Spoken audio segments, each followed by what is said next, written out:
izin record. Bisa kah? Udah masuk ya? Recordnya nanti kita kirim kok dari Kristo. Oh, tahu dia mau record sendiri.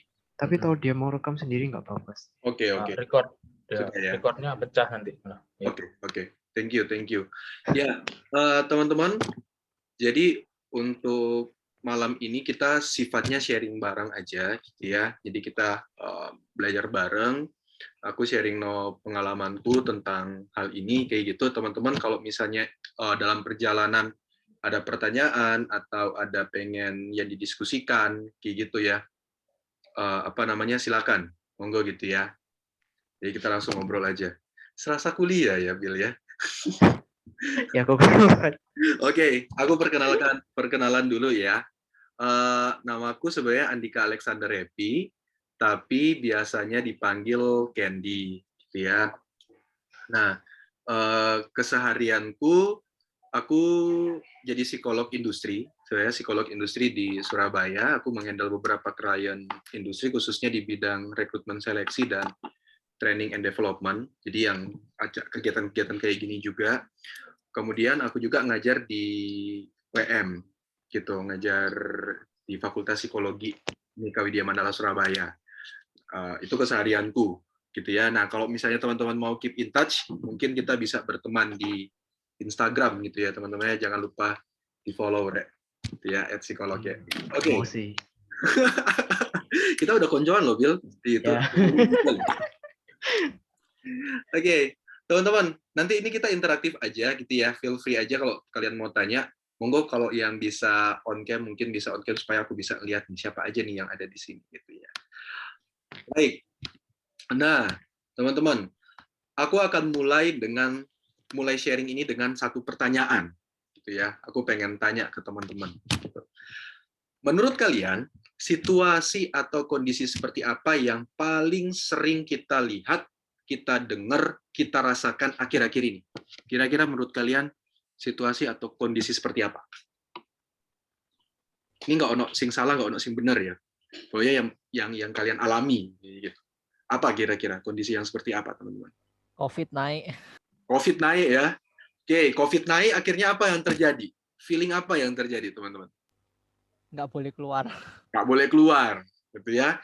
Nggak boleh keluar. Terus, apalagi ya kalau misalnya COVID naik, nggak boleh keluar, apa yang kalian rasakan? Banyak berita duka. Banyak berita duka, gitu ya, sedih, kayak gitu. Kemarin, berapa hari yang lalu ya? Oh, 4 hari yang lalu. 4 hari yang lalu mamaku baru meninggal. Terus Billy chat ke aku. Kok, itu siap aku tak bilangin. Ya nggak apa-apa, sekaligus tak sharing gimana cara untuk menghandle emosi kayak gini, gitu ya. Itu teman-teman. Nah, ternyata situasi COVID kayak gini atau situasi yang saat ini itu memunculkan beberapa perasaan negatif, kecenderungan perasaan negatif, cemas gitu ya. Wah, aku nggak bisa ngapa-ngapain, aku nggak bisa pergi gitu ya, kayak Christopher bilang, aku mungkin di rumah terus ya. Christopher, di rumah terus apa jalan-jalan kamu? Sejak terakhir rekoleksi biak itu kan di gereja, habis rekoleksi biak di rumah terus, nggak boleh di rumah kemana-mana. terus ya. Pokoknya nggak tahu ya kalau Taman Bungkul sekarang sudah ada tanaman apa yang baru gitu ya, nggak ngerti. Nah, ada perasaan cemas, teman-teman. Gitu. Kemudian ada perasaan apa lagi? Sensitif. Kalian ngerasa nggak sih orang-orang sekarang tuh mulai sensitif? Istilahnya tuh senggol bacok ngono loh. Dikit-dikit ngomel, dikit-dikit marah, dikit-dikit kecewa kayak gitu kan. Kemudian ada perasaan marah, teman-teman. Aku sharing ya. Kemarin itu karena kan saking gedeknya ya, saking berita itu kan negatif banget gitu. Berita itu kan sedikit-sedikit kan positif berapa ngono kan. Dan itu to be honest cukup mengganggu kesehatan mental kayak gitu, dan aku berpikir apa ya yang bisa aku lakukan sebagai seorang psikolog kayak gitu. Ya udah, aku coba komen dong ya di salah satu portal berita di Instagram. Aku cukup aktif di Instagram. Aku komen. Kan dia tulisnya highlight-nya itu kan positif berapa, tapi angka kesembuhannya yang kecil itu tuh cuma ditaruh di kecil kayak gitu tulisannya. Ibaratnya kalau kalian lihat font Instagram, itu positifnya itu gede penambahannya, yang sembuh itu tuh cuma kecil banget. Terus aku komen dong ya, sebaiknya akan lebih baik kalau misalnya judulnya seperti ini. Jadi aku tulis contohnya seperti apa. Sehingga berita yang memunculkan bukan intinya tidak membawa kecemasan, tetapi lebih membuat kita merasa lebih safe kayak gitu. Intinya kayak gitu. Di-like oleh berapa orang kalian tahu? Di-like oleh 110 orang lebih. Wih, bangga ya, sombong ya. Dalam waktu sekitar 60 menit doang, teman-teman. Tapi dalam waktu 60 menit. Jok salah. Netizen iku sensitif, Pak. Ono sing bilang, gak penting. Juara, weh. Gak penting. Terus ada yang bilang, Mas, kalau misalnya mau posting yang menenangkan, itu follow akun-akun yang positif, Mas. Terus aku bilang, ya Mbak, karena aku follow akun positif, makanya aku sebar hal positif juga, supaya kita happy-happy terus. Aku bilang kayak gitu. Situasi ini, teman-teman, yang kita hadapi, sensitif. Coba kalian bayangkan kalau misalnya aku tanggapi respon seperti itu dengan marah. Apa yang terjadi? Debat gitu kan? Debat, segala macam. Kayak gitu. Nah, itu kondisi-kondisi yang kita terjadi saat ini. Oleh sebab itu, teman-teman, hari ini kita akan mengenal satu emosi dari manusia. Jadi emosi itu banyak banget. Itu ya. Tapi kita akan kenal satu emosi dari manusia, yaitu apa ini kira-kira yang akan kita kenal? Emosi marah. Gitu ya. Minggu lalu atau pertemuan yang sebelumnya kalian sudah bahas ya tentang topik ini ya? Sudah pernah diskusi ya? Nah, Oke. Jadi ini mungkin cuma sekedar, oh gini loh ternyata marah. Ini aku sharingkan dari keilmuan psikologi. Kayak gitu ya. Nah, teman-teman, sebelum kita bahas lebih lanjut, ini kalian boleh sambil catat juga, mungkin ada hal-hal yang penting, tapi nanti setelah aktivitas ini aku akan sharing ke kalian PDF-nya, sehingga kalian bisa latihan sendiri. Karena nanti kita akan beberapa hal, kita akan role play, kita akan praktek dewe, sehingga kalian bisa langsung tahu gitu kan, gimana sih cara ngatasin marah itu. Kita perlu kenal dulu teman-teman, ada 2 fakta tentang marah. Yang pertama, fakta pertama adalah setiap emosi bisa diluapkan jadi perilaku. Oke, setiap emosi bisa diluapkan jadi perilaku. Contoh paling gampang, kalau kalian bahagia, perilaku apa yang kalian tunjukkan? Kalau kalian happy, apa? Makan. Makan. Oke, good. Apalagi? Kalau kalian happy, Senyum-senyum sendiri. senyum-senyum sendiri gitu ya, tahu-tahu sendiri. Bagi yang cewek, mohon maaf kalau saya salah, ojo di ini ya, ojo diomelin gitu ya. Tapi kalau ada kecenderungan, kalau cewek itu lagi happy, dia akan melakukan 3 perilaku mendasar, atau bahkan 4. Coba kalian perhatikan. Kalau dia senang atau dia lagi malu kayak. Hal pertama yang dilakukan adalah dia akan tutup mulut sambil cengengesan. Kayak gitu. Ya, apalagi kalau misalnya aku bilang, Elisa kalau misalnya dia malu-malu itu, nanti dia akan kayak gini. Akan kecenderungan, dia akan gini-gini juga. Oke, perilaku yang muncul tuh. Ini cewek loh ya, kok Halim kayak gini ya? Aku perlu melakukan penelitian ini, kok Halim. Nah, itu kan benar tuh Elisa tuh. Kelihatan tadi. Iya kan? Hal yang kedua adalah ketika dia sudah seperti ini, dia akan mulai mengibaskan rambutnya.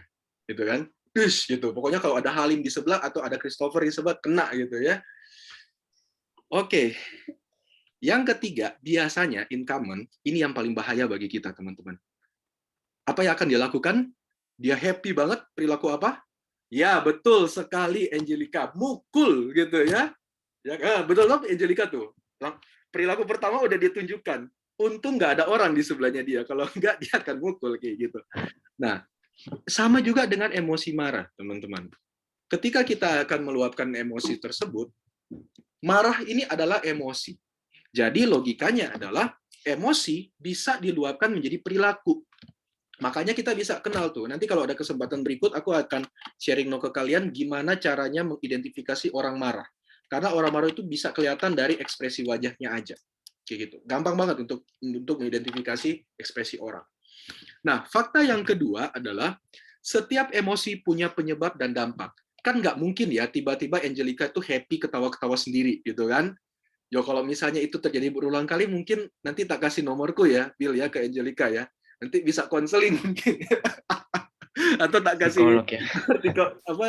nomor telepon psikiater. Nggak bercanda loh Angel ya. Oke. Pasti kita akan punya penyebab dan dampak itu. Termasuk marah adalah emosi. Logikanya berarti emosi punya penyebab dan dampaknya. Gitu. Oke. Sehingga hari ini tujuan sharing kita adalah ketika teman-teman mengikuti sesi saya ini, teman-teman itu mampu untuk mengenal emosi marah itu. Kalian bisa kenalan dengan emosi marah. Yang kedua adalah kalian cari tahu kalian itu marah jenis apa. Karena menurut penelitian ada 10 tipe jenis marah. Nanti kita akan lihat bareng-bareng 10 tipe itu. Terus yang berikutnya paling praktis memang caranya kita mengatasi emosi marah tuh piye. Oke? Kalau kita marah, ya apa caranya kita mengatasinya? Kalau orang marah, ya apa caranya kita mengatasinya? Jadi kita akan melihat dari dua sisi. Kita yang marah dengan orang yang marah. Itu tujuan kita untuk hari ini. Tapi sebelumnya aku tak foto kalian dulu. Karena ini gitu ya, apa tujuannya. Ayo, bergaya paling keren. Gaya kalian. Screenshot. 1, 2, 3. Gaya yang lain. 1, 2, 3.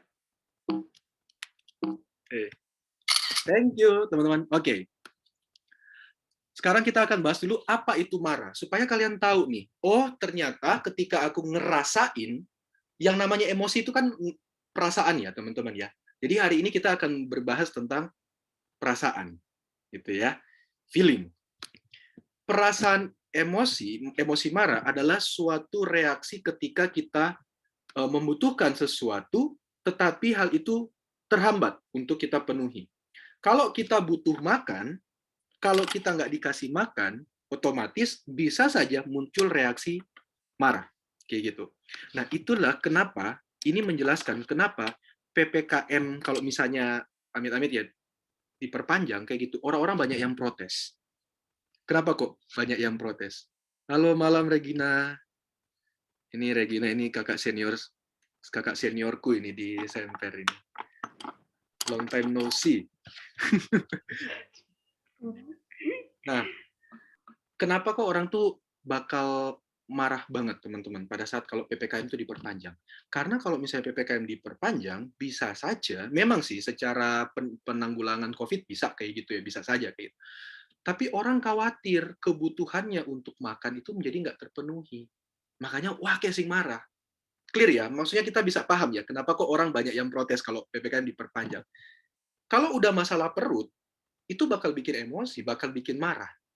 Gitu, teman-teman. Nah, kemudian marah itu adalah bentuk ekspresi emosi. Dan biasanya, karena bentuk ekspresi emosi, marah itu karena ada di lingkungan kita. Artinya lingkungan kita yang bisa berpengaruh sehingga bikin kita marah. Kayak gitu.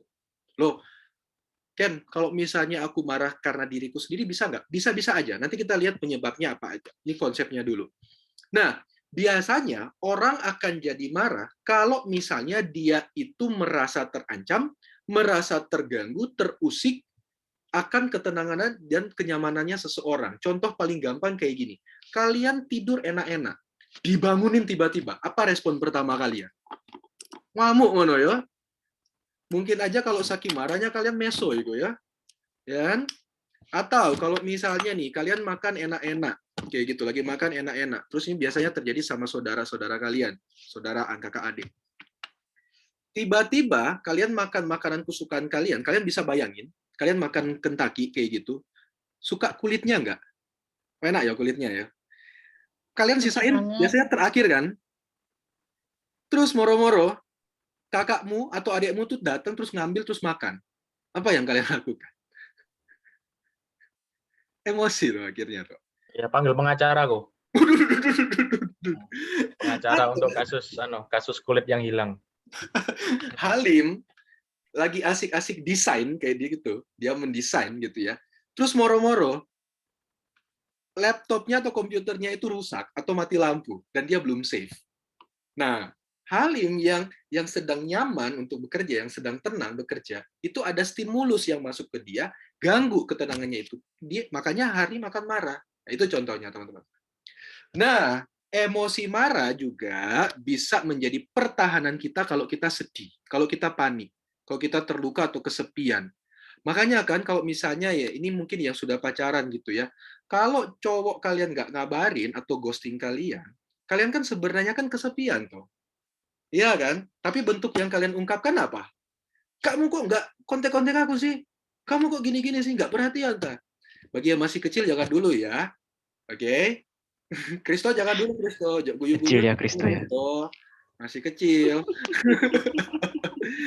Itu, teman-teman, maksudnya. Ya. Nah, penyebab marah itu ada 3.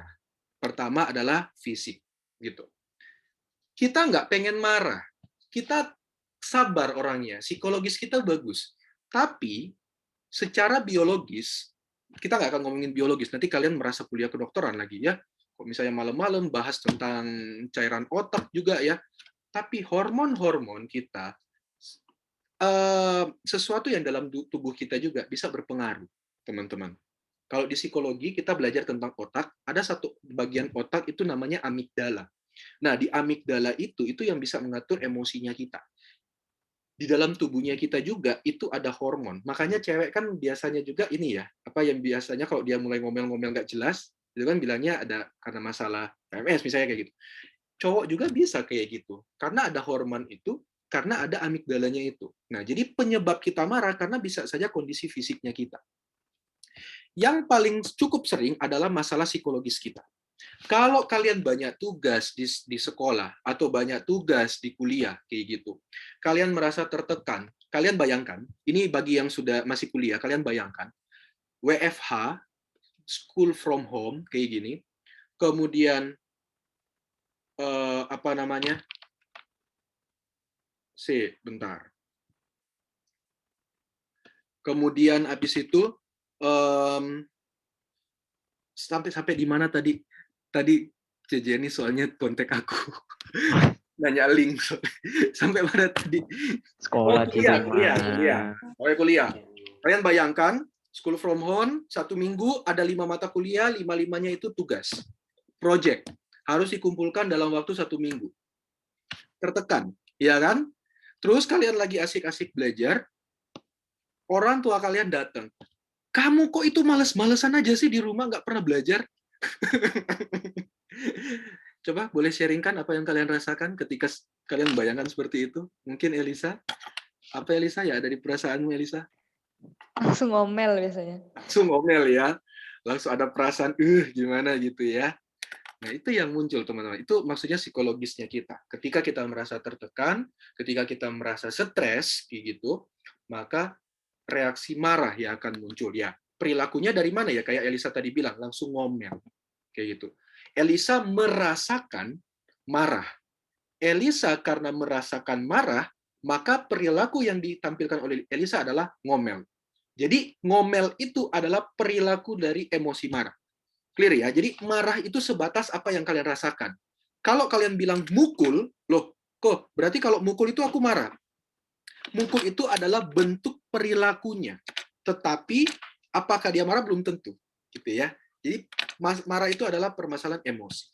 Berikutnya adalah sosial. Lingkungan kita.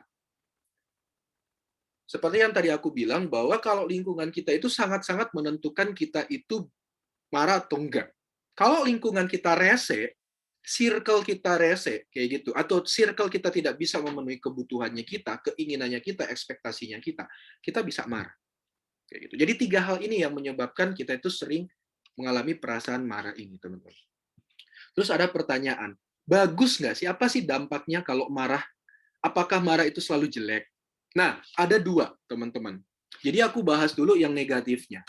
Ya, bad-nya kalau kita misalnya marah gitu ya. Ini, di sisi ini. Di sisi yang ini. Pertama, kalau kalian marah ke orang lain, dalam penelitian ini dikatakan bisa mendisrupt one's life.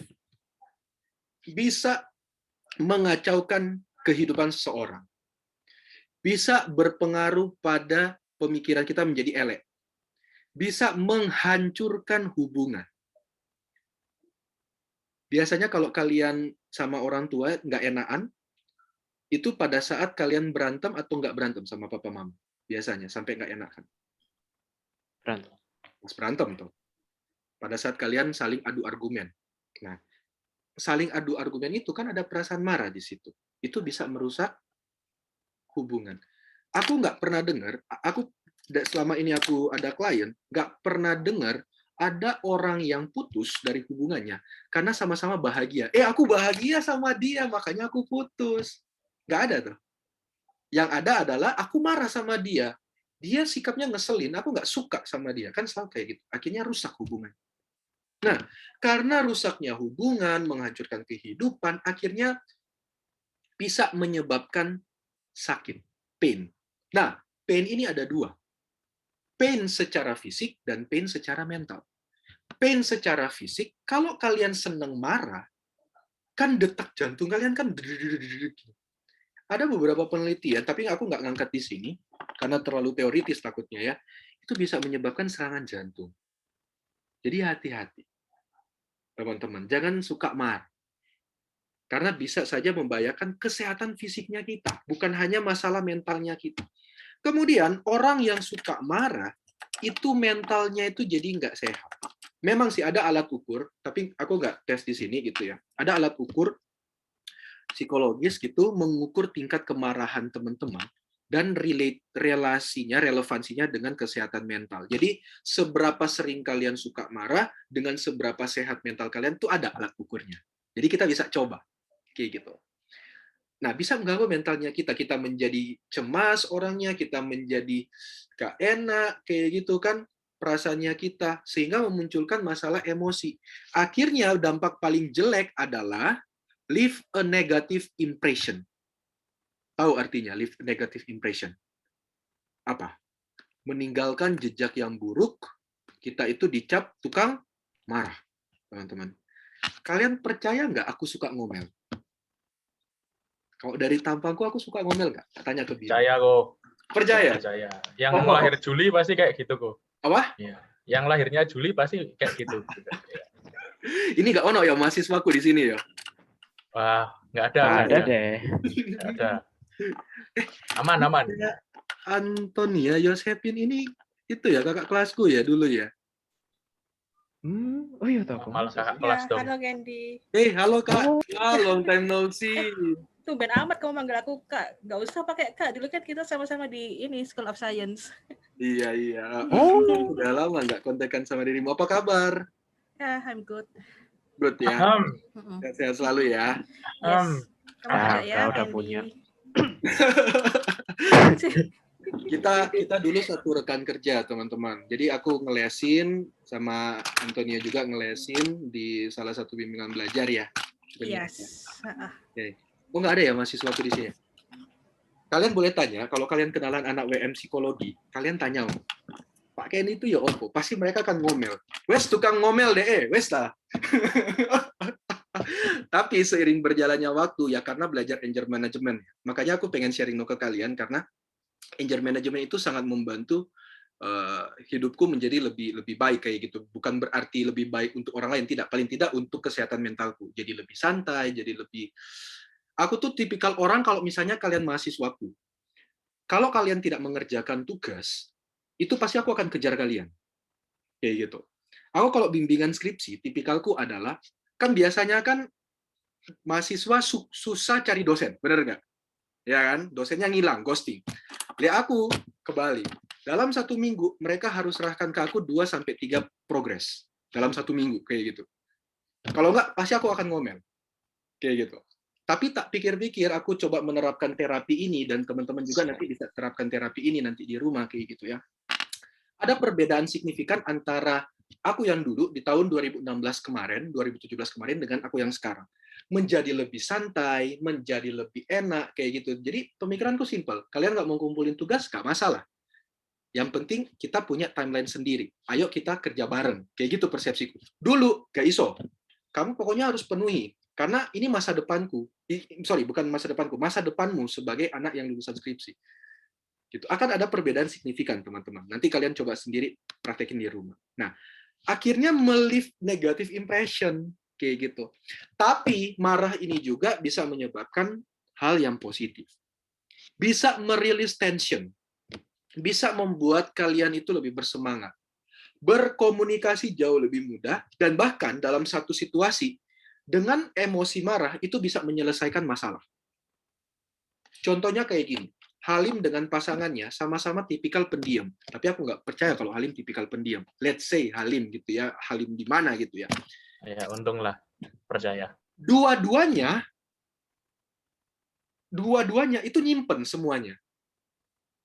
Tapi dalam hati, ibaratnya kalian tahu Gunung Merapi. Gunung Merapi itu kan panas tuh dalamnya tuh.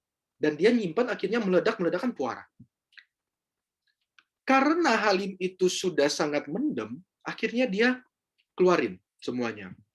Akhirnya permasalahan yang dihadapi oleh Halim, yang dirasakan oleh Halim, itu selesai. Kayak gitu, teman-teman. Bisa meresolve konflik, hidden konflik. Cuma akan menjadi lebih jelek kalau misalnya resolve konfliknya itu terlalu berlebihan. Nah, nanti kita akan lihat tipikal marah apa yang sering kalian lakukan. Kayak gitu, teman-teman. Nah, ini 10 jenis marah. Silakan kalian tentukan. Kalian itu biasanya yang mana? Tipikal yang pertama. Kalau kalian marah, ini paling bagus. Assertive anger namanya. Kalian tidak mau untuk terlalu lama marah-marahan dengan orang lain.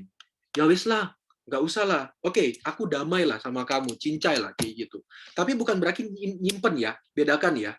Ini bukan berarti nyimpen, kita nggak nyimpen di sini. Di sini kita coba sesegera mungkin untuk selesaikan konflik itu. Contoh, aku lagi berkonflik misalnya dengan Regina saat ini. Karena aku nggak mau menambah masalah, menambah panjang masalah, aku akan bilang ke Regina, Reg, wes lah, kita damai wes, aku minta maaf wes sampai kamu, kayak gitu. Aku marah memang Reg sama kamu, tapi aku nggak mau untuk perpanjang ini. Kayak gitu, itu yang paling bagus.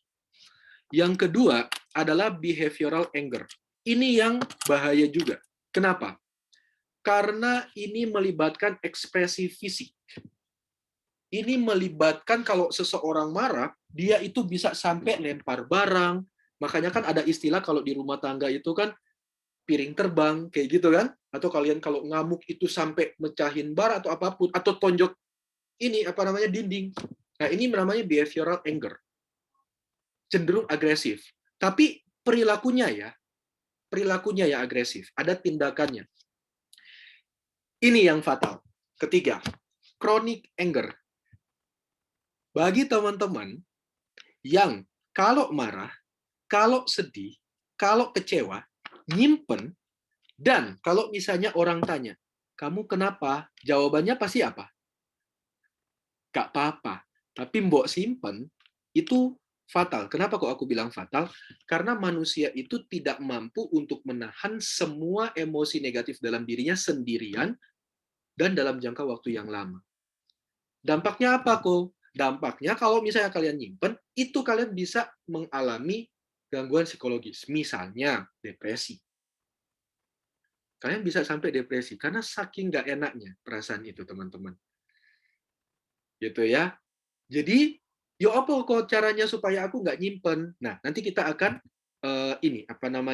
pelajari bareng-bareng. Kenapa kok? Bagaimana caranya supaya aku nggak nyimpen? Gitu ya. Berikutnya, judgmental anger.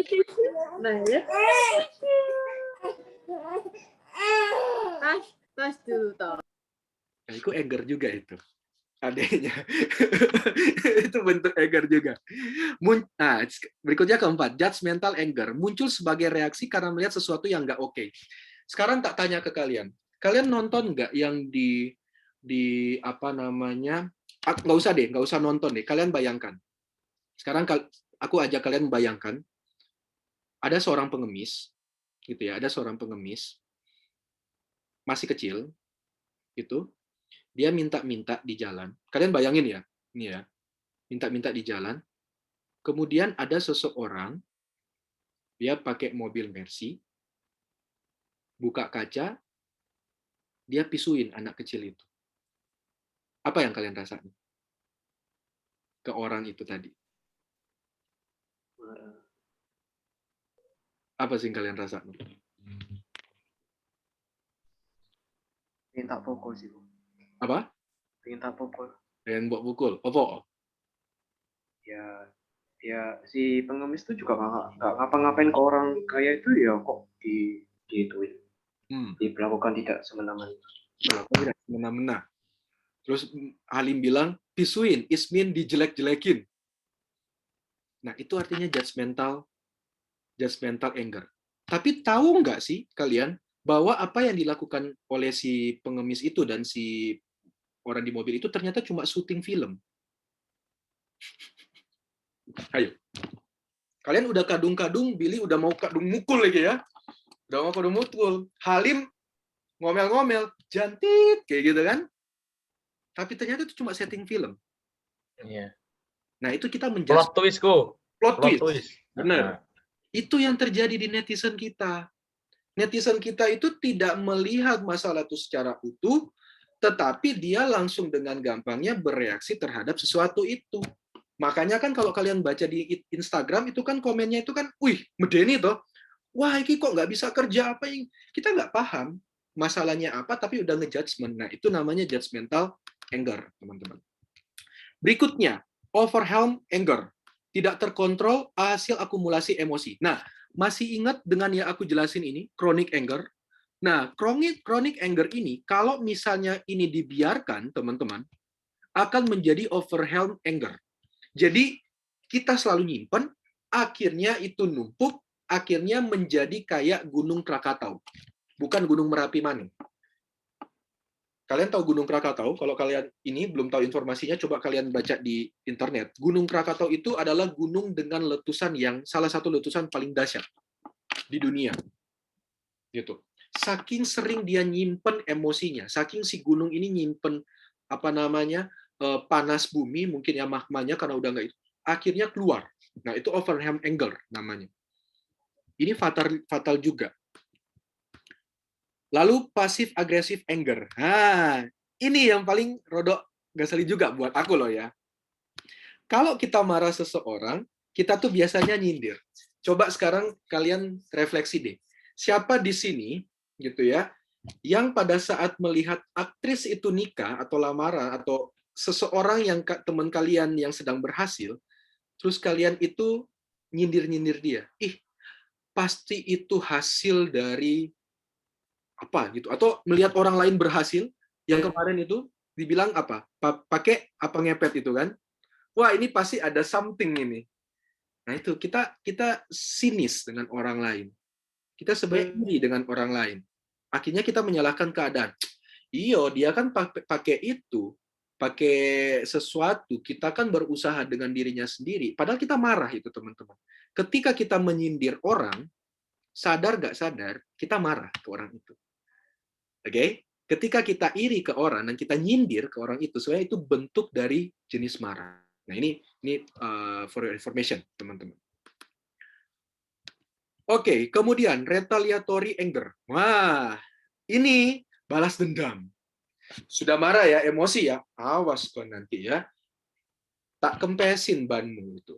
Jadi dia itu punya balas dendam di sini, keinginan untuk melampiaskan kemarahannya yang tertunda, dan bahkan yang nggak bagusnya adalah dia sudah siapkan, dia sudah persiapkan itu. Lanjut, verbal anger, ini yang biasa ya, kalau kita marah kan pasti kita akan berbahasa kasar gitu ya, sarkastik. Lalu self-abusive anger, ini yang aku bilang bahaya teman-teman, kenapa kok kalian nggak boleh nyimpen. Kalau kalian kronik, kalian bisa, kalau simpen terus menjadi overwhelm. Kalau kalian terlalu overwhelm, kejadiannya bisa akan ada dua. Kalian akan balas dendam orang itu, atau yang kedua, kalian akan melakukan self-abusive anger. Kalau teman-teman punya berbagai resources, berbagai channel, dan sebagainya, kalian akan balas dendam. Tapi kalau misalnya teman-teman itu merasa nggak berdaya, nggak berguna, merasa depresi banget, akhirnya akan menyebabkan self-abusive anger. Dan ini biasanya terjadi di anak remaja. Karena anak remaja itu emosinya masih labil. Itulah sebabnya kenapa kita bisa menjelaskan anak-anak SMA, anak-anak SMP itu nyilet. Jadi kalau misalnya mungkin kalian bertanya sampai sekarang, kenapa kok teman-temanku itu ada yang nyilet ya? Tahu ya nyilet ya? Tangannya ya. Itu karena ini, teman-teman. Mungkin karena dia dibully, dia nggak bisa ngelawan, dia mengalami chronic anger yang parah, yang sudah sampai overwhelm, nggak ada yang bisa nanganin, dia self-abusive. Karena dia sering banget itu diomelin sama mama papanya, dia sering banget disakitin oleh orang-orang sekitarnya, karena dia nggak bisa merasa mampu, dia mengalami chronic anger, dia mengalami overwhelmed anger, akhirnya dia self-abusive anger. Jadi bagi teman-teman kalian yang kalian cek ya, konco-koncoan kalian, kalau dia ada yang melakukan ini, apa namanya, silet-silet atau menyakiti diri, coba cari tahu, dia ada problems pasti. Ada nyimpen marah, ada nyimpen sesuatu yang negatif, gitu ya. Lalu kalau karena kalian sudah belajar hal ini, terapkan ini ke mereka, ajarin mereka untuk teknik anger management ini, teman-teman. Yang terakhir adalah volatile anger. Ini yang rodok aneh. Kadang marah, tapi kadang cepat ini. Apa namanya? Cepat reda. Ini rodok nggak jelas ini. Nah, ini bisa saja direlatedkan dengan yang namanya borderline gitu ya. Tapi itu masalah lain, itu gangguan psikologis. Kalau volatile itu dia cepat marah, tapi bisa juga cepat rendah marahnya. Nah, yang harus teman-teman pahami adalah marah adalah emosi yang normal yang dialami oleh setiap orang. Semua orang pasti akan marah. Dan itu emosi yang normal. Termasuk manusia ini. Kenal nggak siapa dia? Tahu? Ini Sopo? Yang ketemu di gereja setiap hari, Minggu sama Sabtu. Nah, ketemu Suci ya. sekali saya. Ya, bagaimana dengan Yesus? Selama hidupnya, Yesus merasakan 10 real life emotions. Yesus juga kan manusia, gitu kan? Yesus juga mengalami perasaan yang sama dengan manusia.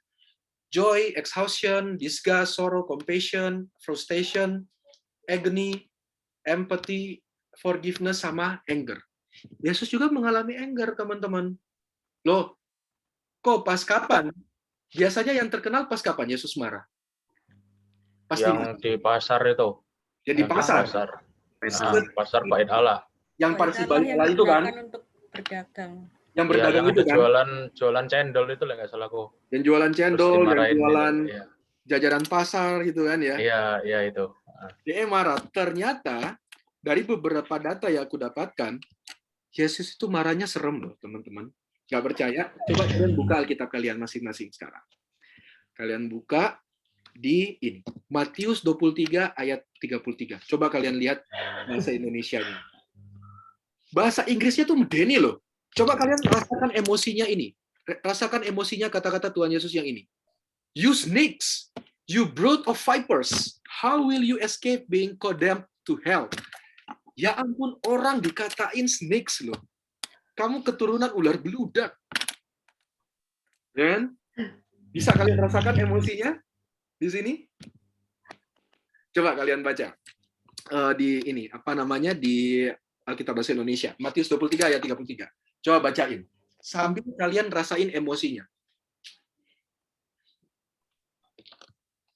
Siapa? Sudah dapat? Sudah nemu? Sudah kok. Apa? Coba dibacain. Hai kamu ular-ular. Hai kamu keturunan ular beludak. Bagaimanakah mungkin kamu dapat meluputkan diri dari hukuman neraka? Astaga, paus sampai situ. Coba kalian rasapi. Hai kamu keturunan ular beludak, gimana kamu bisa menghindar dari neraka? Wis. Kalau kalian yang digituin, apa yang kalian rasakan?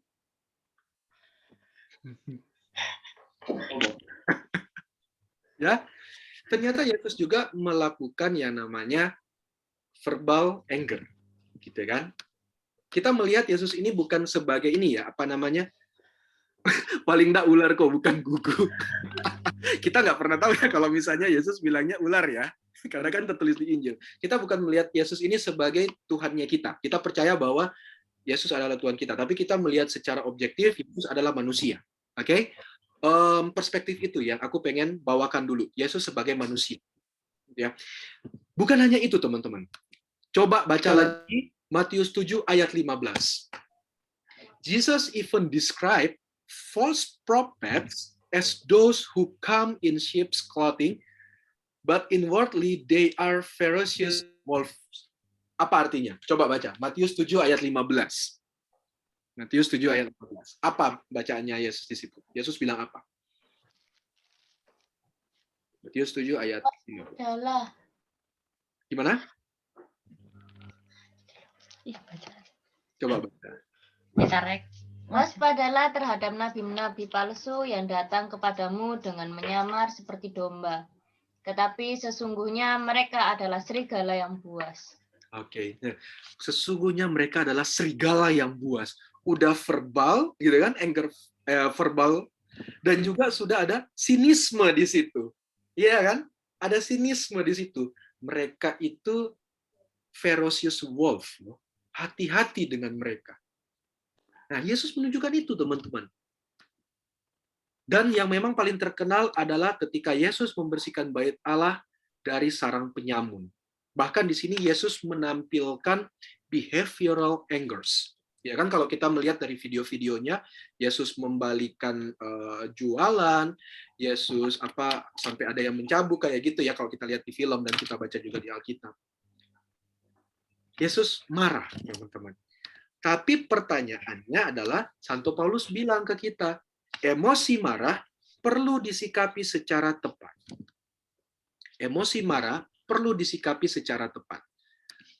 Efesus 4 ayat 26 bilang, apabila kamu menjadi marah, janganlah kamu berbuat dosa. Berarti kalau dalam perikop ini, aku bukan ahli bacaan, teman-teman. Oke? Ini terjemah, aku mencoba untuk merefleksikan aja. Gitu. Jadi mungkin kita perlu mengacu pada terjemahan yang konkret. Karena di gereja Katolik, kita punya terjemahan yang satu. Kalau nggak salah, magisterium gereja, kalau nggak salah itu artinya. Yang kita boleh menerjemahkan sesuai dengan itu. Jadi aku nggak berani untuk menerjemahkan asal-asalan. Tapi dari sini, aku menganalisis gitu ya, apabila kamu menjadi marah, berarti kita bisa saja jadi marah. Tapi jangan sampai kita bikin dosa. Jangan sampai kita, kayak tadi tuh, yang aku bilang, 10 jenis marah itu, menyakiti diri sendiri, itu udah dosa. Merusak orang lain, itu dosa juga. Dan juga, janganlah matahari terbenam sebelum padam amarahmu. Ojo lama-lama, kalau marah itu. Makanya aku sama Celusi juga sekarang menerapkan kalau kita lagi marah satu sama lain, tidak boleh sampai dibawa tidur. Pokoknya sebelum tidur itu, harus bisa selesai masalahnya kita. Nggak boleh sampai selesai tidur. Gitu, teman-teman. Benar ya, Antonia ya? Magisterium, suatu pakem dalam pengajaran. Jadi kita di Katolik itu sudah ada pakemnya, sudah ada standarnya dalam kita menginterpretasi Bible. Jadi kita tidak boleh untuk menginterpretasi pakai subjektivitas kita. Harus mengacu pada magisterium itu. Gitu. Dan Efesus 4 ayat 27 bilang, dan janganlah beri kesempatan kepada iblis, teman-teman. Kalau kalian sudah marah kepada orang lain, makanya ada muncul istilahnya gelap mata. Ya kan? Pernah dengar ya istilah gelap mata? Si orang ini membunuh siapa karena ini. Kalau kita trace back, perasaan yang dialami sebelum dia membunuh adalah marah itu tadi. Kenapa kok dia sampai memukul seseorang? Karena awalnya emosi yang dia rasakan adalah marah. Nah, janganlah beri kesempatan kepada iblis. Itulah tindakan-tindakan dari iblis, teman-teman. Loh, konkretnya gimana kok supaya kita bisa marah secara tepat? Pertama, kalau kalian mau marah, kalian harus punya alasan yang tepat. Opo aku marah? Kenapa saya marah? Itu harus ada alasannya. Kalau nggak ada alasan, kalian tidak berhak untuk marah. Loh, aku nyimpan dong. Loh, bukan nyimpan. Tetapi kalian harus tahu why you are angry. Lalu, kemudian, kalian harus punya tujuan. Kalau aku marah, tujuanku adalah ini.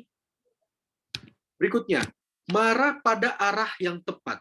Pada sesuatu yang tepat. Jangan semuanya diserampangan. Dalam arti gini, kalau kalian marah ke satu orang, jangan orang lain tuh kena.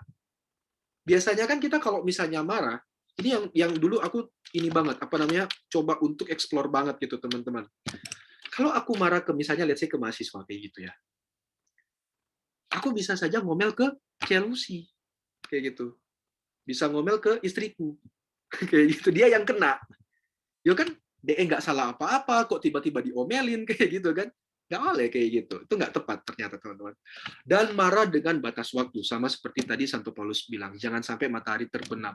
Loh, kok Aku marahku itu pas matahari terbenam kok, pas malam-malam kok. Terus gimana? Ini cuma jangan kalian terjemahkan gitu. Maksudnya ojo sing suwe-suwe, ngono yo. Terus terakhir punya kontrol diri yang baik. Nah, konkretnya ini coba kita lihat dari si Tuhan Yesus. Bagaimana dengan Yesus? Yesus marah dengan tepat, teman-teman. Kok bisa? Satu, Yesus punya alasan kenapa dia marah. Sekarang tak tanya ke kalian, rumahnya kalian, ini aku bisa berempati dengan Yesus, gitu ya. Karena rumahnya mamaku itu rumah mama mertuaku itu di Kapasan, dan di Kapasan itu depannya pasar. Jadi literally ini rumah, ini pasar. Nah, rumahku itu biasanya mereka sering taruh sampah di depan rumah, teman-teman. Marah nggak kira-kira kalian? Ya marah dong ya. Jadi aku bisa berempati dengan Yesus untuk saat ini. Punya rumahku diperdagangkan. Jadi tempat menjual barang-barang. Ya marah lah pasti. Nah, itulah yang terjadi dengan Yesus, teman-teman. Dia punya alasan yang tepat. Seharusnya rumah ibadah kok masa dijadikan tempat dagang. Oke? Jadi Yesus marah dengan tepat. Kedua, Yesus marah dengan tujuan yang tepat. Yesus marah ke orang-orang yang berjualan di situ karena dia mau ngajarin firman-Nya Tuhan. Firman yang seperti apa? Loh, rumah ibadah kok mbok jadi no tempat dagang? Ya nggak iso toh. Nggak oleh kayak gitu. Nah, dia kan ngajar. Itulah tujuan dia marah. Tapi coba misalnya Tuhan Yesus nggak marah. Oh, nggak apa-apa kok, rumahku ya wis pakaian aja. Nanti kalau misalnya untungnya nanti kasih no ke aku ya. Jadi berapa persen kasih no ke aku. Ya kan nggak mungkin ya Yesus bilang kayak gitu ya. Itu nggak mengajarkan firman Allah kayak gitu. Jadi dia marah dengan tujuan yang tepat. Berikutnya, marah Yesus secara tepat. Kalau kalian refleksi, Yesus itu marah bukan pada para penjualnya. Bukan. Yesus marah pada sikap penjualnya. Yesus marah pada perilaku si orang itu. Bukan si orangnya. Yesus cinta kita semua. Jadi kalau kita marah, teman-teman, bukan marah pada orangnya. Contoh ya, Christopher bikin aku marah. Aku jangan marah ke Christopher-nya. Ojo marah pada sosok Christopher-nya. Tapi marah pada perilaku apa yang Christopher lakukan saat itu. Contoh, misalnya aku lagi makan enak gitu ya, ayamku itu diambil sama Christopher. Kulit ayamku diambil sama Christopher. Jadi kita marah ke Christopher karena perilakunya dia. Setelah masalah itu selesai, ya selesai. Ojo diungkit-ungkit lagi. Nah, ini pesan khusus buat yang merasa dalam hubungan, kalau masalah sudah clear, 1 bulan kemudian, 1 minggu kemudian, mulai diungkit. Kamu sih dulu kayak gini. Ya, tapi Christopher jangan dulu. Masih cilik. Ya, belum dirasain itu. Oke, lanjut. Marah dengan batas waktu. Yesus itu pada saat itu, dia tidak sepanjang waktu marah, teman-teman. Kalau kalian lihat di videonya atau kalian baca di Alkitab, setelah Yesus marah itu, dia ngajar. Makanya kan muncul ada pernyataan, aku akan merubuhkan bait Allah ini dan mendirikan dalam waktu 3 hari. Itu Yesus ngajar habis itu. Dia udah fine-fine aja, udah nggak marah lagi, kayak gitu. Oke? Lalu Yesus ada kontrol diri yang baik. Memang terkesannya anarkis gitu ya. Karena mungkin film juga kan menggambarkan perilaku Yesus sebagai sesuatu yang lebay kayak gitu ya. Ya, aku nggak bilang Yesus lebay, teman-teman.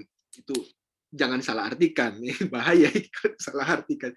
Tapi kan film, kita kan bisa memvisualisasikan lewat film kayak itu, dan gambar-gambar, kok seakan-akan Yesus kok sadis banget ya. Orang kan susah ya jualan kayak gitu, kok dia seenaknya melempar. Enggak, Yesus tetap bisa, kita percaya, kita punya kepercayaan bahwa Yesus tetap bisa kontrol diri dengan baik. Aktivitasnya Yesus, perilakunya Yesus untuk membalikan apa segala macam barang dagangan itu bisa kita pahami. Sama kayak misalnya saya bilang tadi, rumah aku tuh dikasih sampah di depannya. Marah atau pasti? Ya, sampahnya apa yang akan tak lakukan? Ya, aku uncalno toh ke mereka. Iya kan? Pasti kayak gitu. Ya, jadi kita bisa memahami hal itu. Sehingga aku bisa menyimpulkan ternyata Yesus ini marah dengan tepat. Jadi teman-teman, kalau kalian marah, harus ada ini, alasan, harus ada tujuan, harus pada arah yang tepat, batas waktu, dan tetap kontrol diri.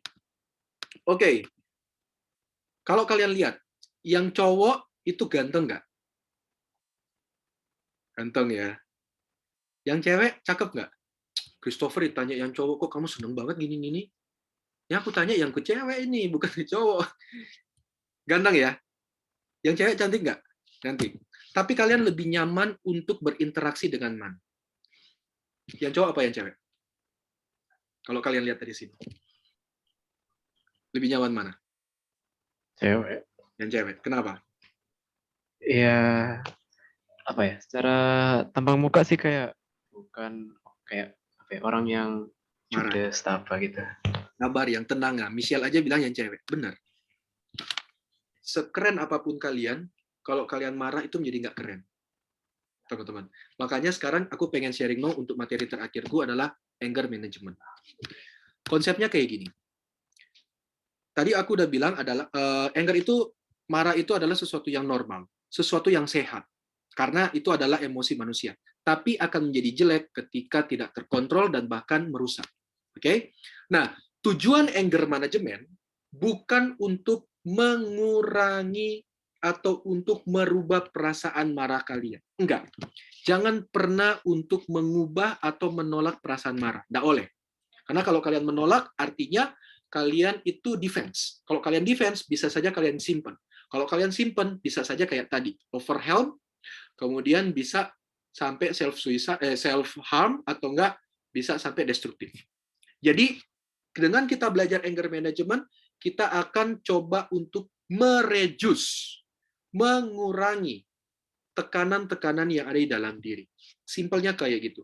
Nah, sekarang praktisnya gimana kok? Kita praktek sekarang. Pada saat ada, ini yang pertama, saat kita mau marah. Jadi kita yang mau marah.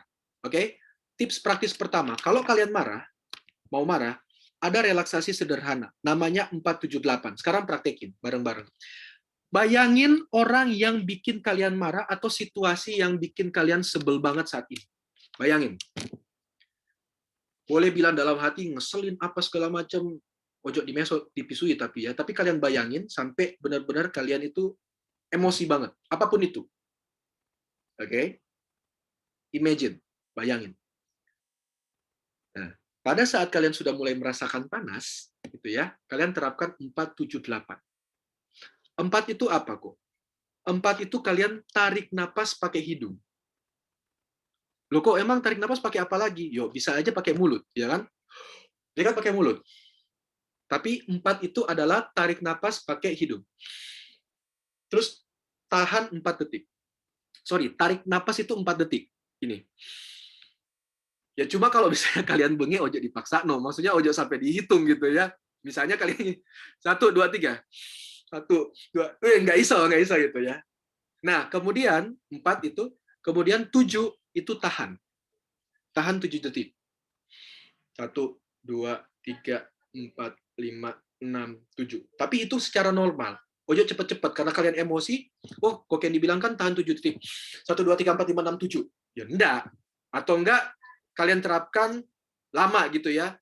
1, 2, bengek itu namanya ya. Jadi normal-normal aja. Setelah itu 8, hembuskan dari mulut. Dari mulut, bukan dari hidung. Tapi bukan hembuskan ke orang yang kalian marah. Misalnya aku lagi marah ke Angel, terus tak hembuskan. Itu ya, 7 detik gitu ya. Kalian marah ke Angel yang akan balik marah ke kalian. Gitu. Konsep ini sebenarnya kita nggak harus pakai 478 kayak gitu. Konsepnya sederhananya gini. Kalau ada sesuatu yang bikin kalian marah, dan ini yang aku terapkan sampai sekarang, yang aku pelajari, kalau kita sudah mulai ada yang bikin kita marah itu, aku akan mulai atur napas dan tahan napas. Kalau kita tahan napas, secara ini, aku nggak bisa jelasin secara biologi, karena aku nggak belajar secara biologi. Tapi ada perasaan marah kita ke delay. Kayak gitu. Marah kita akan ke delay. Kalau misalnya kita tahan napas terus kita hembuskan. Makanya kalau misalnya klienku datang marah-marah, aku biasanya bilang kayak gini, Pak, kita joget dulu, Pak. Ayo, Pak, kita latihan napas dulu, Pak. Gitu. Iya, tapi kamu harus tahu bahwa dia tuh gini nih. Anak ini kurang ajar banget, Bu. Udah emosi. Iya, Pak. Tapi memang biasanya kalau saya klien itu, Pak, kita akan relaksasi dulu ya, Pak, ya. Oke, ya sudah. Kalau gitu, cepetan. Saya juga pengen ngomel ini ke kamu. Kalau misalnya kamu kayak gini, gitu ya. Kita ajak untuk napas tadi. Akhirnya dia mulai turun tensinya. Kok, apakah itu akan menyelesaikan marahnya? Belum tentu. tapi paling tidak ada delay. Delay itu digunakan untuk apa, teman-teman? Waktu ini digunakan untuk apa? Untuk mengkonstruksi kognitif. Simpelnya adalah waktu itu, jeda itu kita gunakan untuk kita mikir. Karena kalau kita marah, pasti kita akan ngomong tanpa mikir. Kalau kita terlalu marah, kita akan dengan gampangnya kita bilang putus. Ya nggak? Mungkin siapa yang sudah pernah mengalami. Kalau kita marah, kita akan dengan mudahnya bilang kamu itu kata-kata kasar. Nah, dengan adanya relaksasi sederhana 478 breathing ini, ada jeda bagi kita untuk mikir dulu sebelum ngomong, teman-teman. Oke, nah kalau misalnya sudah lega, teman-teman lakukan aktivitas fisik. Jadi kalau misalnya marah kalian itu tidak terkontrol gitu ya, lakukan aktivitas fisik. Literally stretching. Makanya aku bilang tadi, kalau misalnya ada klien yang datang ke aku terus dia marah-marah, hal pertama itu aku nggak akan tanya, Pak, masalahnya apa, Pak? Kok Bapak marah-marah?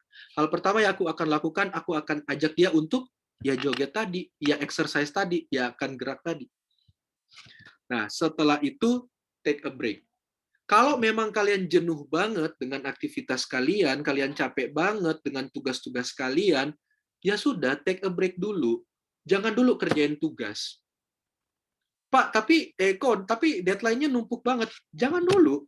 Ambil waktu dulu gitu. Daripada kalian mengerjakan terus-menerus, akhirnya salah. Berapa lama kok? Yo ojo lama-lama. Ojo kesantean kayak gitu. Wah, kata Ko Candy harus take a break. Jadi aku nggak mau ngerjain tugas. Pokoknya kalau misalnya tugasku elek, salah Ko Candy karena bilangnya take a break. Kayak iso, waktu itu ya subjektif, tergantung dari kalian dewek kayak mana ya. Tapi take a break.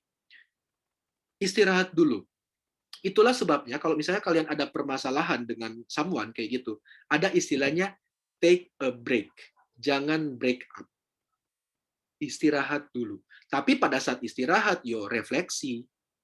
Kayak gitu. Benar-benar kalian relaksasi. Gitu. Nah, kemudian ini yang juga penting dalam anger management. Kalau kalian nggak bisa ngatasin banget sharing ke orang lain, tapi pada saat sharing itu fokus ngomongin masalah, bukan ngomongin orangnya. Gibah. Si Elisa kok kayak gitu memang, dia bencana, dia ngeselin kayak gitu. Iya, Jonathan juga kayak gitu memang dia. Misalnya aku lagi marah ke Jonathan kayak gitu. Aku malah ngomongin Jonathan. Iya, DE tuh nggak gentle kok memang. DE kayak gini-gini. Gak boleh. Kita harus ngomong pada apa yang masalah yang terjadi. Oh, Jonathan itu nggak setuju kalau kita mau makan sate. Aku pengennya soto, tapi Jonathan pengen makan sate, DE maksa. Itu kan bisa bikin marah itu. Nah, sharingkan masalah itu. Kalian pun ketika jadi orang yang di-sharing, ojo bela Jonathan, ojo bela aku. Harus pada netral. Ojo sampai, duh iyo bener kok Niki. Harusnya makan soto, ojo makan sate. Salah deh, Jonathan tuh salah. Wah, itu bisa tambah bikin orang emosi juga. Kayak gitu ya. Nah, somehow ketika perasaan marah kalian tidak bisa terkendalikan, teman-teman, aku sarankan adalah cari tahu kapan butuh professional help. Entah psikolog, entah pastor, kayak gitu, entah imam, gitu ya. Tapi butuh professional help.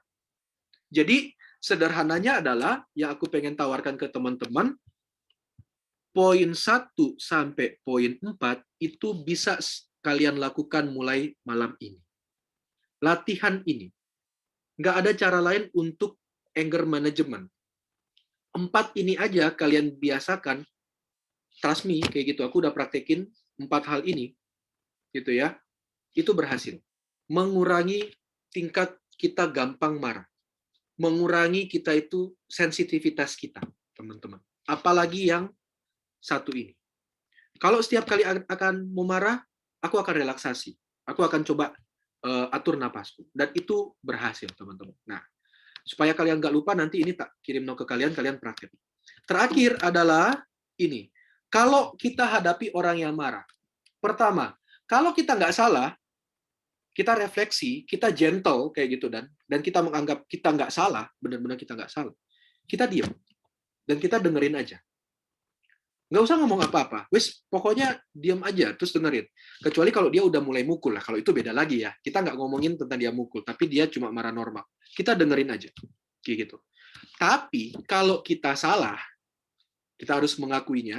Kita diam dulu. Lalu kita minta maaf ke dia. Belajarlah untuk keep. Ini yang paling susah. Karena ketika orang marah ke kita atau seseorang itu nggak setuju dengan kita, ada perasaan mulut ini pengen ngomong. Dan itu awalnya konflik kita dengan orang lain. Karena kita nggak mau kalah dengan orang lain. Jadi kalau misalnya entah kita salah atau kita benar, kuncinya adalah diam dulu. Wes tahan aib. Mau pengen ngomong, mau pengen ngomel, aku lo nggak salah, wes diam aja dulu. Ini aku percaya diam itu adalah emas. Di sini benar-benar. Gitu ya. Aku benar-benar percaya di sini, ketika orang marah, diam adalah emas. Yang ketiga, apalagi ya, kalau misalnya kita menghadapi orang marah, kira-kira apa lagi? Selain dua ini. Dua itu aja cukup, teman-teman. Dua itu aja cukup. Kalau misalnya kalian menghadapi orang yang marah, cukup diam aja dulu. Kalau kalian nggak salah, kalian dengarkan. Kalau kalian salah, kalian minta maaf. Pak, Kak, kok nggak segampang itu? Memang nggak gampang untuk kita diam. Yaitu perlu latihan. Makanya tadi aku bilang, marah yang tepat adalah ketika kita kontrol diri. Sama kayak Yesus bilang. Sama seperti yang Yesus lakukan. Dia kontrol diri. Kayak gitu. Kok kalau misalnya dia sudah marah-marah tapi pakai celurit, nah itu beda lagi kasusnya ya. Itu ya kalian harus menyelamatkan diri kalian gitu. Ini konteksnya kalau misalnya marahnya masih normal. Oke, nah sebenarnya ada pertanyaan dari Jenis, ada timnya teman-teman, tapi kayaknya sudah waktunya sudah habis kayak gitu. Atau gimana? Bill? Kalau tadi tak lihat sih sudah beberapa poin sudah ada. Cuma mungkin mencakup ya. Mungkin penekanannya sama apa ya kayak closing ya. Closing terus juga apa kayak apa sih tadi aku sempat mau bilang apa ya aku lupa. Nggak apa-apa, sambil Billy ini mikir dulu, ini aku mau sarankan ini, film ke kalian. Gitu ya, Bill. Sometimes kita belajar dari film bisa. Kalau kalian ada waktu, nonton ini, Anger Management atau Inside Out. Di sini bisa belajar untuk manajemen emosi. Ojo nonton Korea-Korea atau AE. Nonton ini bagus nih. Udah kok, dua-duanya udah bagus. Dua-duanya bagus. Bagus ya? Iya. Berarti kalau dua-duanya udah bagus, udah kamu Christopher nonton, terus kamu udah dapat materi tentang ini, terus kamu masih menjadi orang yang marahan, wah, ini benar-benar kamu harus diisolasi, ini mesti benar-benar di training kamu ya. Chris, spoiler Chris. Dan nggak usah nonton gitu. Ya. Bisa mesti nonton sendiri supaya kalian refleksi sendiri, teman-teman. Oke. Sebagai kesimpulan, jadi topik kita hari ini kita bahas tentang anger management. Marah terjadi sebagai respon kepada situasi yang tidak sesuai harapan kita. Ada 10 jenis kemarahan, kamu yang mana? Silakan teman-teman tentuin, nanti baca lagi materi ini. Marah itu emosi yang normal. Bahkan Yesus sendiri pun seperti itu. Tetapi, marahlah dengan tepat. Tepat secara apa kok? Harus punya alasan yang tepat, harus punya tujuan yang tepat, arah yang tepat, dan waktu yang tepat. Dan terakhir adalah anger management bukan menghilangkan atau menghindari perasaan marah. Tetapi anger management, apa yang sudah tadi aku sharingkan ke kalian dari bernapas sampai butuh professional help, untuk bantu kontrol perasaan kita secara tepat. Jadi itulah konsep anger management. Bagaimana kita bisa atur, kita bisa kontrol perasaan kita secara tepat, sehingga kita pun bisa marah dengan tepat. Sebagai penutup, dari Yakobus 1 ayat 19-20, setiap orang hendaklah cepat untuk mendengar. Oke, dia harus cepat untuk mendengar, tetapi lambat untuk berkata-kata. Makanya tadi Kok Kenny bilang, diam. Ya kan? Kalau kita sudah diam, lambat juga kita untuk marah. Sebab amarah manusia tidak mengerjakan kebenaran di hadapan Allah. Ya, itu kuncinya. Dengar, diam, perlambat marahnya dengan anger management tadi. Oke, thank you teman-teman. Itu materi dari aku. Nanti tak kirim ke grup Semper. Bagi yang teman-teman belum join grup, silakan join supaya kita bisa sharing-sharing juga di situ. Thank you banget atas perhatiannya. Kalau aku ada salah-salah kata gitu ya, mohon maaf. Terima kasih, selamat malam, dan Tuhan memberkati kita semua. God bless you all. Oke, aku tadi ini sebagai penutup aja. Mungkin buat teman-teman lain dapat pengetahuan juga. Tadi kan Koko sempat jelasin tentang teknik breathing itu ya, teknik bernafas itu. Ya. Apakah ada kayak misal nih Ko, kita kan kadang mikir juga ketentuannya, apakah harus tempat yang tenang, posisi kita tuh harus duduk kah, harus apakah, atau juga kita harus sebaiknya melakukan teknik itu apakah boleh di mana aja atau di tempat tertentu gitu. Di mana aja. Pada saat itu, pada saat kamu marah, misalnya nih ada orang yang tiba-tiba ya nimpuk kamu gitu ya. Kamu kan lagi dengerin, kita kan lagi sharing ini nih. Terus tiba-tiba ada orang yang gangguin kamu. Kan Billy kan paling nggak suka kalau diganggu tiba-tiba kan. Jadi ada emosi situ. Nah pada saat itu kejadian langsung terapin ini. Gampangannya nggak usah kalian hitung 4, 7, 8 nih. Nggak usah, tapi lebih pada ketika kalian ada sesuatu yang bikin kalian marah, usahakan untuk tenang, terus atur napas. Gitu, langsung atur napas. Beberapa napas dulu, baru kalian ngomong. Itu prakteknya di lapangan. Itu Bill. Oke, terus terakhir, berkaitan dengan mungkin teman-teman mungkin kayak bingung ya, profesional help nih psikolognya siapa aja? Mungkin apakah bisa ke Koko langsung atau ke mungkin Koko punya referensi rekomendasi untuk psikolog yang mungkin bisa membantu mereka. Ini kan mereka remaja gitu. Sebenarnya kalau memang kalian tidak bisa mengatasi masalah benar-benar itu, paling tidak kalian bisa cerita ke orang tua. Orang tua ya harapannya bisa menjadi profesional help. Kalau benar-benar nggak bisa, itu bisa cerita ke ini kalian, ke Romo, atau ke psikolog kayak gitu ya, boleh nanti misalnya kalian masalahnya cocok bisa tak handle, bantu gitu ya, memfasilitasi atau tak referensikan ke teman-teman yang lain. Tapi ini yang spesial dari kalian teman-teman.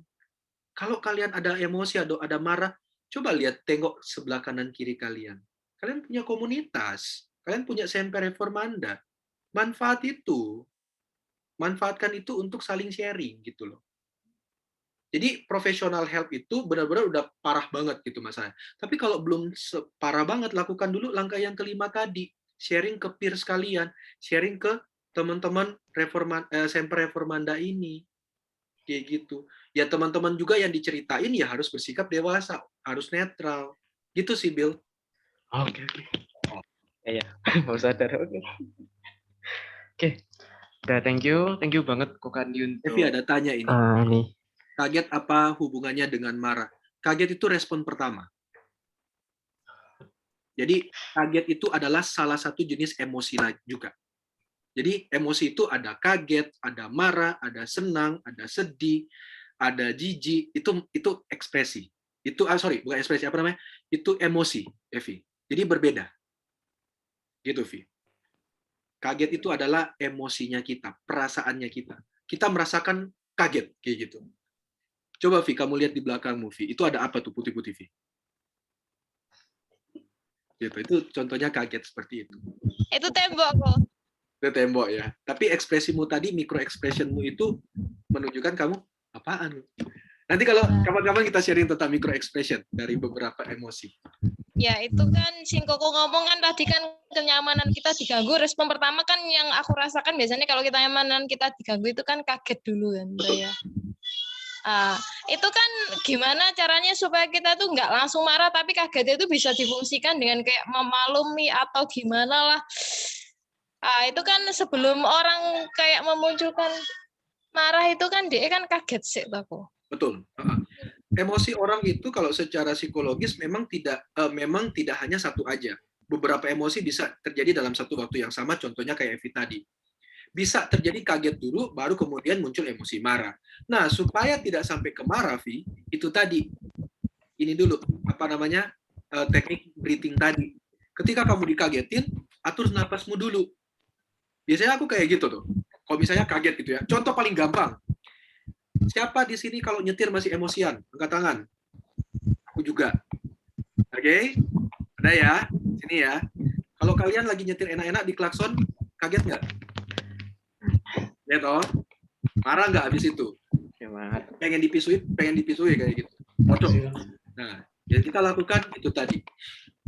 hampir ditabrak kayak gitu ya, hampir mau ngomong jantit kayak gitu ya, dan tidak boleh dipraktekin teman-teman gitu ya. Kita latihan breathing tadi. Awal-awal mungkin kita masih ada emosi marah yang muncul, tapi kalau udah terbiasa, itu bisa lebih terkontrol emosinya kita. Nggak akan sampai muncul emosi marah. Gitu kira-kira, teman-teman. Oke. Udah jawab ya, Ce? Ya. Sudah sih, cuma kan kita kan respon pertama biasanya kalau digarai orang, kalau anu kan sing apa namanya dengan sifat tertentu itu biasanya kan kayak langsung apa namanya respon pertamanya mesti kaget gitu loh. Pasti di mana-mana itu responnya kaget. Soalnya gak apa-apa lah, maklum. Kadang kan memang seperti itu, tapi ada orang tertentu kan kayak dikit itu dia langsung kaget langsung kayak nyatup emosi marah gitu loh. Iya, ada orang yang kaget, dia reaksi pertama dia kaget kayak gitu ya, emosi pertama dia gini gitu kan. Kemudian dia nangis karena dia kaget. Setelah nangis dia marah. Ada kan kayak gitu. Jadi emosi itu banyak dalam satu situasi, dalam satu event itu bisa terdiri dari beberapa emosi. Kaget, sedih, marah, bisa aja dari kamu kaget, kamu merasa menangis, sedih, habis itu tiba-tiba kamu merasa senang, kayak gitu kan. Contohnya, kalau kalian sudah lama nggak ketemu dengan orang lain, gitu ya, terus tiba-tiba si orang itu datang ke kalian kaget nggak pertama? Kalian pasti kaget, emosi pertamanya. Habis itu kalian apa? Kalian akan merasa sedih, ya kan? Merasa terharu dan sebagainya. Akhirnya merasa apa? Merasa bahagia. Nah, dalam satu event tertentu bisa beberapa emosi yang teman-teman rasakan. Dan itu human banget. Manusiawi banget. Gitu sih. Cukup sih penjelasannya sih. Oke. Thank you. Oke, udah. Ya mungkin waktunya udah nggak cukup. Mungkin bisa kita tutup langsung. Ya, sebelumnya thank you banget Bu Candy untuk kayak penjelasannya sama juga teknik-teknik yang diberikan. Ya. Sekarang kita akan ini ya, penutup dulu ya. Penutup, habis itu pengumuman. Habis pengumuman kita foto bareng lagi. Ini foto ini untuk keperluan dokumentasi sampel. Oke, mungkin kita mau mulai. Ya, terima kasih Kak Candy buat sharingnya malam ini. Semoga bisa berguna buat kita semua ya. Ya, sama-sama kita. Nah, ini kita akan tutup dengan lagu lagi, kemudian disambung dengan doa.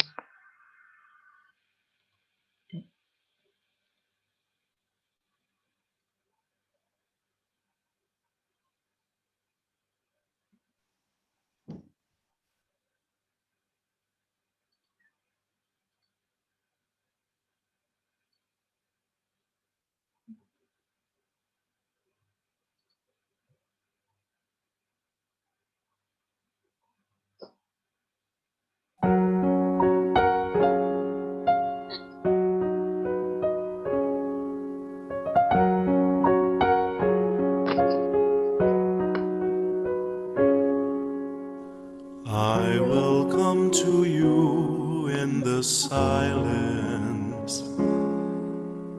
I will lift you from all your fear. You will hear my voice. I claim you as my choice. Be still and know I am here.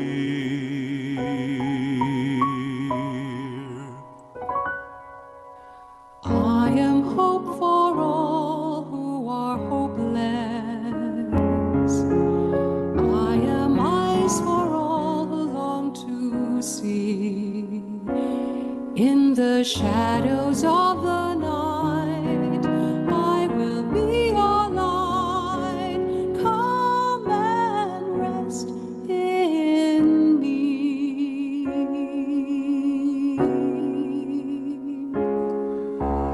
Do not be afraid, I am with you. I have called you each by name. Come and follow me, I will bring you home. I love you and you are mine.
to freedom. I am the peace the world cannot give. I will call your name, embracing all your pain. Stand up now, walk and live.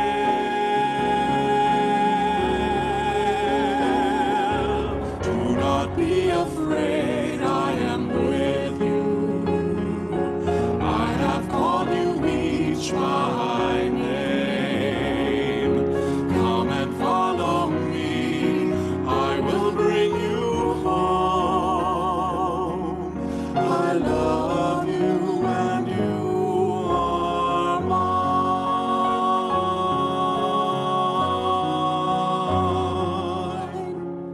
Do not be afraid, I am with you. I have called you each by name. Come and follow me, I will bring you home. I love you and you are mine.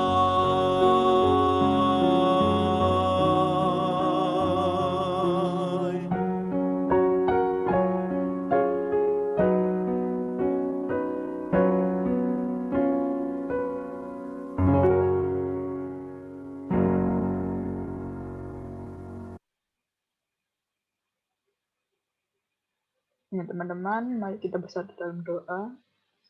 Dalam Bapa dan Putra dan Roh Kudus. Amin. Ya Tuhan, makasih karena Engkau telah mendampingi acara Desember Reformanda hari ini. Tuhan, berkatilah kami agar semua materi yang telah dibahas pada hari ini dapat berguna bagi kami, sehingga kami menjadi orang yang lebih sabar dan bisa marah dengan sehat. Tuhan, kami juga mohon berikanlah tempat yang terbaik di sisimu untuk ibu mertua dari Ko Candy yang telah Engkau panggil beberapa hari yang lalu. Ya Tuhan, setelah ini kami akan kembali ke aktivitas kami masing-masing. Berkatilah kami dan lalu berikanlah kami kesehatan pada masa-masa seperti ini. Dalam Bapa dan Putra dan Roh Kudus. Amin. Oke, thank you Lita buat WL-nya. Oke, kita ada pengumuman dulu. Aku minta tolong Crystal siapin posternya. Udah siap ya? Oke, sambil aku jelasin, sebelumnya thank you banget untuk beberapa anak baru yang mungkin aku nggak bisa sebutin satu-satu ya. Tapi thank you banget sudah mau hadir di pertemuan ini. Kalau emang kalian cocok dengan pertemuan ini, kalian bisa ikut lagi. Di pertemuan selanjutnya akan beda lagi konsepnya. Kita akan kayak community sharing. Tadi aku sudah bilang di awal. Community sharing yaitu ya kita nanti akan berbagi hal-hal yang kita alami atau kita bisa sharingkan di pertemuan selanjutnya dengan topik tertentu. Oke, tak perlu lama-lama. Ya, kita ada pengumuman. Karena kita di bawah OMK Paroki, kita akan memberikan sebuah pengumuman. Kita ada namanya sekarang itu fasilitas dari OMK Paroki yaitu call center darurat COVID orang muda. Di sini buka 24 jam selama 7 hari. Ada hotline-nya. Apa aja yang bisa kalian lakukan di sini? Kalian bisa tanya apakah ada tenaga medis, rumah sakit, ambulans, ataupun kayak semacam oksigen ada nggak? Tabung oksigen ada yang jual nggak? Ada yang sewa nggak? Adakah dokter yang masih bersedia untuk melayani kita? Masih bersedia untuk konsultasi? Atau worst case-nya, salah satu anggota keluarga atau teman kalian itu dipanggil Tuhan. Kalian bisa tanya, apakah ada yang masih menyediakan peti, terus juga jasa untuk mengirimkan peti jenazah COVID ini ke pemakaman, dan lain sebagainya. Apapun yang berkaitan dengan keadaan sekarang yang semakin buruk ya, juga yang pasti hampir rata-rata semua kena COVID, ataupun juga tentang golongan plasma kovalgen. Sekarang lagi maraknya orang-orang cari pendonor. Itu kalian bisa hubungin nomor di sini. Aku harap ini bisa di-share. Kalau sudah di-share di wilayah lingkungan kalian, puji Tuhan. Pun kalau tidak, nanti aku akan share di IG-nya Semper Reformanda Mungkin yang sudah follow nanti bisa di screenshot. Nanti aku screenshot semuanya. Poster sama captionnya. Bisa kalian share ke lingkungan, wilayah, anggota keluarga kalian, ataupun teman-teman kalian yang tentunya itu umat paroki RK. Jadi semoga ini bisa membantu kalian, siapapun yang saat ini sedang kesusahan, terutama di kondisi pandemi dan juga ya yang berjuang melawan COVID-19. Nah, itu aja bisa ditutup lagi, Kristo. Sekarang kita akan selesaikan ini dengan foto bersama. Oh ya, tambahan. Oh Mungkin iya. ada yang mau jadi relawan. Untuk yang itu tadi, yang untuk call center itu kalau bisa ada yang mau jadi relawan untuk tiap wilayahnya. Gitu. Oke. Jadi Untuk relawan mungkin bisa kalau Desember ya bisa hubungi aku atau Cherry Gina. Kalaupun ke wilayah bisa ke ketua wilayah atau ketua OMK-nya biar diluruskan. Biar nanti bisa langsung diluruskan langsung ke OMK paroki. Nanti akan dijelaskan detail secara job description, tugasnya, gimana sistemnya, mekanisnya akan dijelaskan semua di situ. Kita di sini cuma bantu sharing dan kalian kalau mau bergerak silakan. Kita akan terbuka. Ya, berharap ada. Udah ada lagi Cherry Gina yang mau disampaikan atau Cici kah? Tadi kok sempat ngomong tadi. Aku mau menyampaikan terima kasih sama kelompok Prisma yang ternyata ditepati janjinya, udah datang semua. Nggak semua sih, beberapa aja. Good. Nah, apa-apa. Good. Ya, thank you untuk kelompok Prisma. Nanti datang lagi di berapa minggu lagi ya kita pertemuan? 2 minggu lagi kita pertemuan lagi. Pokoknya awal bulan pasti ada. Oke, kalau nggak ada, kita akan akhiri dengan foto. Untuk informasi nanti bisa tanya ke aku langsung kalau masih nggak jelas sama Cherry Gina nanti. Ceritanya. Oke, Kristo minta tolong difotokan. 3 kali foto ya. 3 kali? Ya, 3 kali cukup lah.